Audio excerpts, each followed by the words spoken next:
Marie Thibodeaux was a remarkable woman. She was kind, intelligent, headstrong, and never once told a lie. She was also a voodoo high priestess. She lived her entire life in New Orleans, establishing a reputation from an early age as a potent healer and clairvoyant.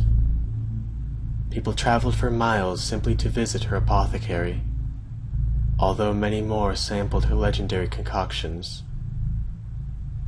By the 1870s, she had simultaneously become one of the most feared and revered figures in Louisiana. In 1881, a landowner named Jacob Parrish traveled to New Orleans from Baton Rouge. Parrish was vastly wealthy and devoutly religious, but possessed a morbid fascination for the occult. He had hired a platoon of ex-soldiers from the recently concluded Civil War, and with them he marched down Bourbon Street and into Marie's store. Despite the protests of her assistants, Marie granted Parrish an audience.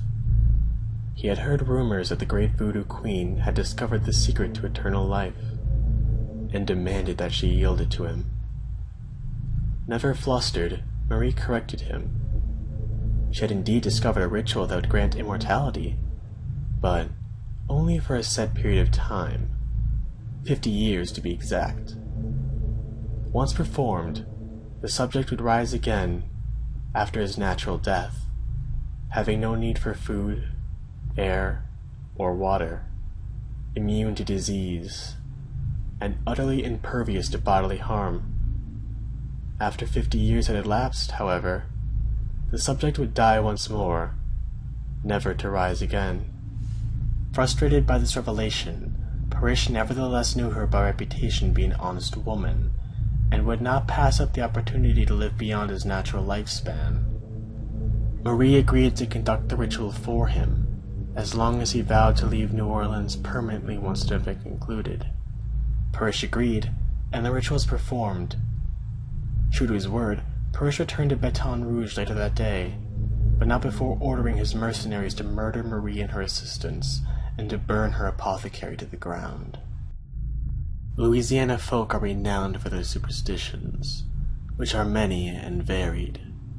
It was unusual, however, that dozens would later swear they had seen disembodied shadows making their way en masse up to the Parrish manse later that night. The following morning, the 15 mercenaries were found with their necks snapped as though they had been twigs.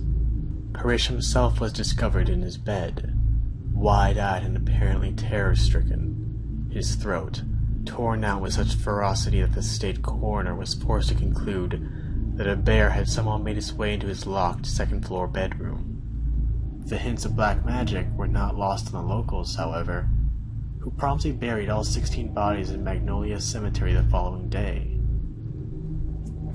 Marie Thibodeaux was a remarkable woman. She never told a lie, but that's not to say that she never withheld the truth. What she had not disclosed was that resurrection would not take place until 72 hours after death. When Parrish's grave was exhumed for relocation in 1953, puzzled excavators noted the singularly deep gouge marks found inside the coffin lid.